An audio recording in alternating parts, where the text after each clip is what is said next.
Hello and welcome students. पिछले lecture में हमने यमक अलंकार की बात की थी। आज हम बात करेंगे श्लेष अलंकार की। सबसे पहले श्लेष अलंकार की परिभाषा, श्लेष अलंकार कहते किसे हैं। तो आइए, श्लेष अलंकार, श्लेष का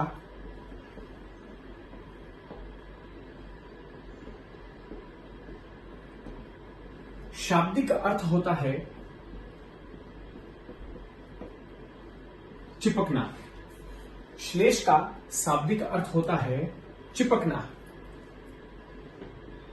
काव्य में जहां पर एक ही शब्द से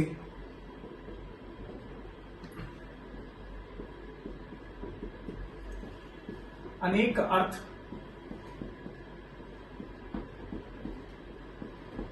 चिपके रहते हैं या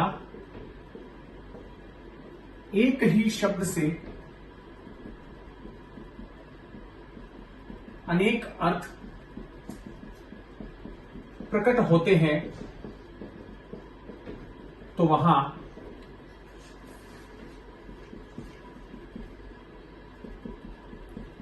श्लेष अलंकार होता है। काव्य में जहां पर एक ही शब्द से, शब्द तो एक ही होगा, उस एक शब्द के अनेक अर्थ निकलेंगे, उस एक शब्द से अनेक अर्थ चिपके रहेंगे। हिंदी में एक का मतलब एक वचन होता है और एक से ज्यादा होते ही 2, 3, 4, 5 वो बहुवचन में आ जाता है। तो अनेक का मतलब एक से ज्यादा। तो काव्य में जहां पर एक ही शब्द से अनेक अर्थ चिपके रहते हैं या एक ही शब्द से अनेक अर्थ प्रकट होते हैं, तो वहां श्लेष अलंकार होता है। एग्जाम्पल देखेंगे।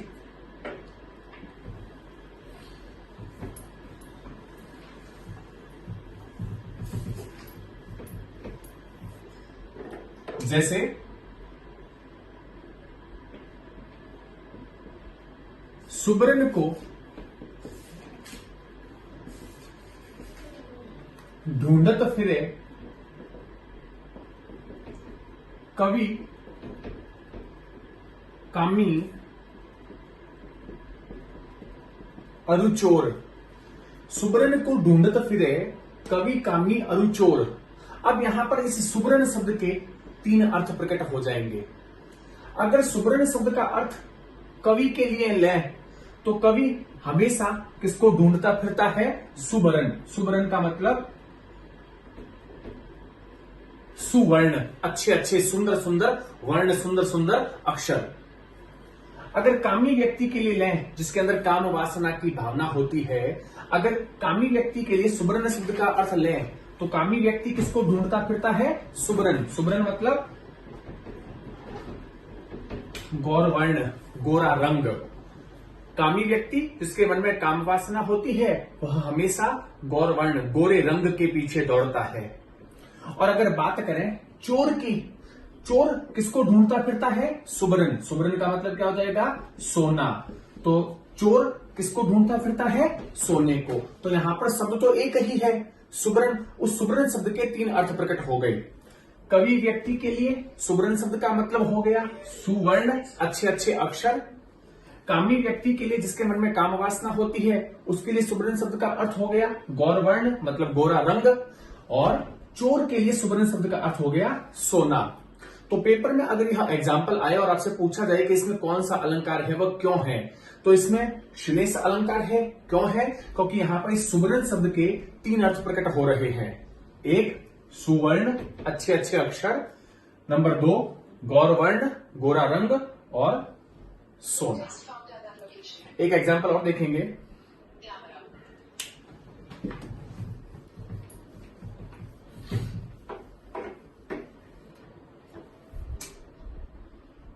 माया महा ठगिनी हम जानी, तिरगुन फांस लिए कर डोले बोले मधुरी बानी। कबीरदास का यह दोहा है। कबीरदास जी कहते हैं कि माया महा ठगिनी हम जानी। कबीरदास जी कहते हैं कि हमने जान लिया। क्या जान लिया?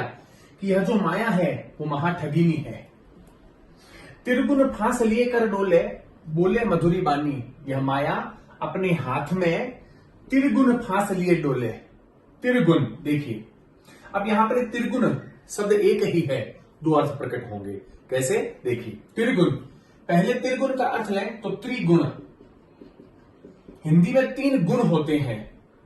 कौन कौन से होते हैं? रजोगुण, सतोगुण और तमोगुण। ये 3 गुण होते हैं। तो पहले त्रिगुण का मतलब क्या हो गया? त्रिगुण, रजोगुण, सतोगुण और तमोगुण। अगले त्रिगुण का अर्थ देखिए, गुण का मतलब होता है रस्सी। गुण का मतलब होता है रस्सी। तो त्रिगुण का मतलब क्या हो गया? 3 धागों वाली रस्सी। तो देखिए, इस त्रिगुण शब्द के शब्द तो ये एक ही है, 2 अर्थ आ गए। एक त्रिगुण का मतलब हो गया त्रिगुण। त्रिगुण कौन कौन से होते हैं? रजोगुण, सतोगुण और तमोगुण। और एक त्रिगुण का मतलब क्या हो गया? त्रिगुण। गुण का मतलब रस्सी, त्रि मतलब 3 धागों वाली रस्सी। तो इसमें कौन सा अलंकार हो गया? श्लेष। पेपर में एग्जाम्पल आ जाइए, पूछ ले कौन सा अलंकार है, क्यों है, कारण बता दीजिए। कौन सा अलंकार हो गया? श्लेष। क्यों है? क्योंकि यहां पर इस त्रिगुण शब्द के 2 अर्थ प्रकट हुए हैं। पहले त्रिगुण का मतलब हो गया त्रिगुण, रजोगुण, सतोगुण और तमोगुण। और दूसरे त्रिगुण का मतलब क्या हो गया? 3 धागों वाली रस्सी। आइए 1-2 एग्जाम्पल और बात करते हैं।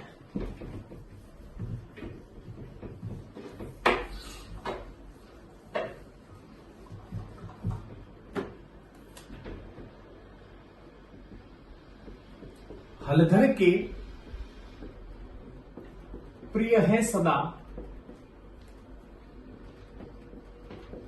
केशव और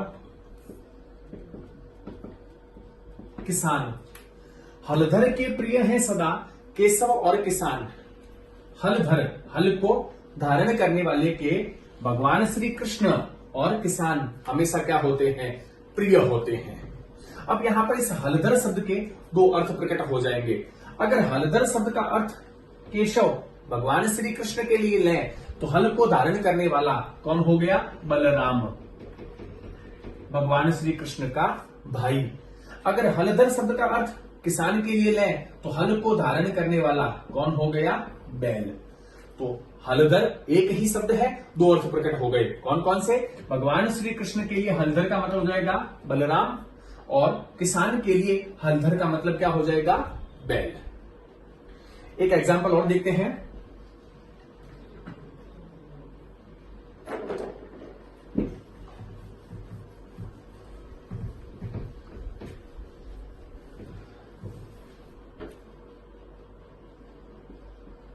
मंगन देखी पट देत। मंगन देखी पट देत।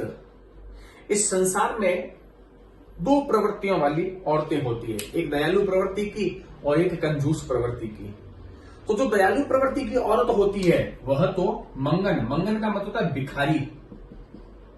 मंगन देखी, भिखारी को देखकर पट देत। तो जो दयालु प्रवृत्ति की औरत होती है वह तो भिखारी को देखकर पट देत। पट का मतलब होता है वस्त्र। तो जो दयालु प्रवृत्ति की औरत होती है वह तो भिखारी को देखकर उसको वस्त्र क्या कर देती है? दान में दे देती है।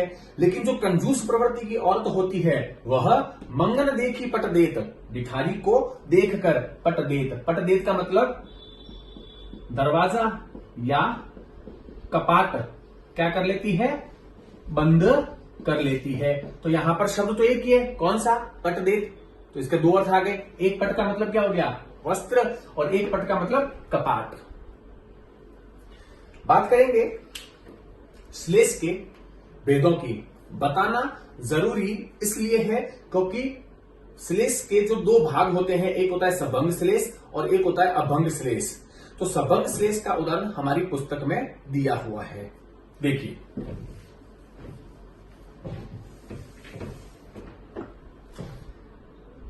श्लेष के दो भेद होते हैं। एक होता है सभंग श्लेष और एक होता है अभंग श्लेष। बात करेंगे सभंग श्लेष की।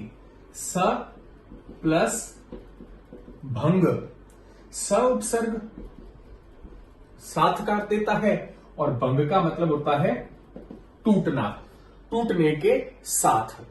सभंग श्लेष की परिभाषा होती है कि जहां पर शब्द को तोड़ने पर दूसरा अर्थ प्राप्त होता है वहां पर सभंग श्लेष अलंकार होता है।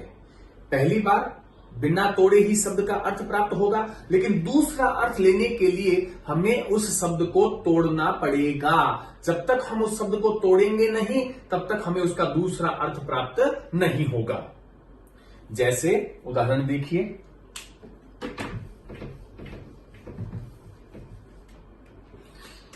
ध्यान से देखिएगा। अजो तरियो ना ही रहियो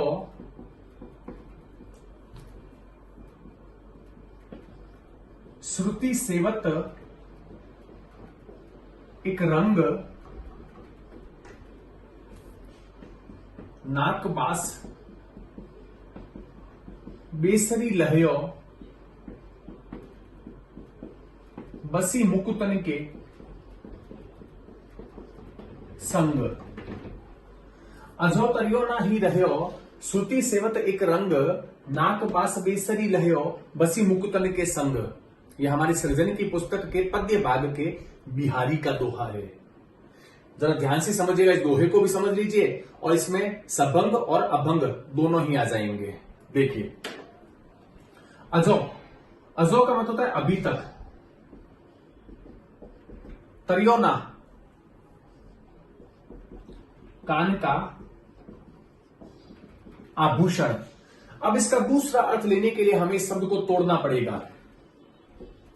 तरियो प्लस ना, जो तेरा नहीं है, मतलब जिसका उद्धार नहीं हुआ है। श्रुति, श्रुति शब्द के भी दो अर्थ होते हैं। एक श्रुति का मतलब होता है कान और एक श्रुति का मतलब होता है वेदों की ऋचाएं। ध्यान से सुनिएगा, एक श्रुति का मतलब हो गया कान, एक श्रुति का मतलब हो गया वेदों की ऋचाएं। नाक, नाक के भी दो अर्थ होते हैं। एक नाक का मतलब हो गया नासिका और एक नाक का मतलब होता है स्वर्ग। बेसरी के भी दो अर्थ होते हैं। एक बेसरी होता है नाक का आभूषण और एक बेसरी का मतलब होता है नीच लोग। मुकुतन, मुकुतन के भी दो अर्थ होते हैं। एक मुकुतन का मतलब होता है मोती और एक मुकुतन का मतलब होता है सांसारिक विषय वासनाओं से मुक्त लोग। तो देखिए, तरियो ना एक अर्थ आ गया कान का आभूषण, दूसरा अर्थ लेने के लिए हमें इसको तोड़ना पड़ा। तरियो प्लस ना। तरियो मतलब तैरना, ना मतलब नहीं, मतलब जो तैरा नहीं है, जो संसार रूपी सागर से तैरा नहीं है, मतलब जिसका उद्धार नहीं हुआ है। तो यहां पर हमें दूसरा अर्थ प्राप्त करने के लिए शब्द को तोड़ना पड़ा। तो यहां पर कौन सा हो गया? सभंग श्लेष। आगे देखिए श्रुति, श्रुति के दो अर्थ आगे, एक आ गया कान और एक आ गया वेदों की ऋचाएं। यहां पर हमें दूसरा अर्थ लेने के लिए शब्द को तोड़ना नहीं पड़ा। ये हो गया अभंग श्लेष। अभंग, अ उपसर्ग नहीं कर देता है, भंग का मतलब तोड़ना, मतलब जहां पर दूसरा अर्थ प्राप्त करने के लिए हमें शब्द को तोड़ना नहीं पड़ता है। आगे आ जाए नाक, नाक के भी दो अर्थ, नासिका, स्वर्ग। बेसरी के भी दो अर्थ, नाक का आभूषण, नीच लोग। मुकुतन के भी दो अर्थ, मोती और सांसारिक विषय वासनाओं से मुक्त लोग। तो अब इसका दोहे का अर्थ देखिए। अजो तरियो ना ही रहो श्रुति सेवत एक रंग नाक बास बेसरी लयो बसी मुकुतन के एक संग। अजो, कोई बिहारी कहते हैं कि अजो तरियो ना ही रहो, कि हे तरियोना नामक कान के आभूषण, अभी तक तुम तरियोना नामक कान के आभूषण ही बने हुए हो, जबकि तुम तो लगातार एक ही भाव से कानों की सेवा कर रहे हो, कानों की सुंदरता को बढ़ा रहे हो, लगातार एक ही भाव से कानों की सुंदरता को बढ़ाने के बावजूद अभी तक तुम तरियोना नामक कान के आभूषण बने हुए हो, जबकि इसके विपरीत बेसरी नामक नाक के आभूषण ने मोतियों का साथ करके नासिका, नाक पर अपना स्थान बना लिया, इज्जत या प्रतिष्ठा प्राप्त कर ली है।